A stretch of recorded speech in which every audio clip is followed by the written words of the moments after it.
Welcome to a new edition of System Update. I'm Glenn Greenwald.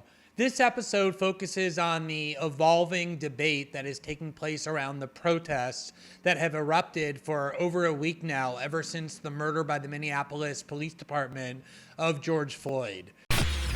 I think the number one tactic that is being used by the ruling elite in this country to neutralize this movement is to invalidate it in the minds of the participants, right? If they can invalidate the protest in the minds of the participants, then they can neutralize the protest and kill it dead on arrival.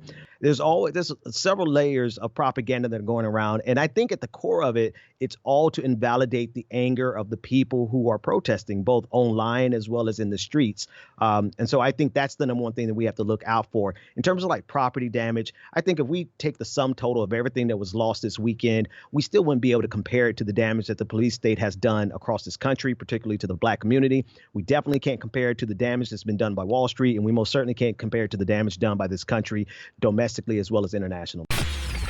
95% of the protests are peaceful, right? And unfortunately, because of the amplification effect of social media, and because I think that there is an incentive to cover violent protesters and the looting and the rioting much more than there's an incentive to cover a peaceful protest, we're seeing sort of an exaggerated image where there's a greater emphasis being placed upon the violent rioters.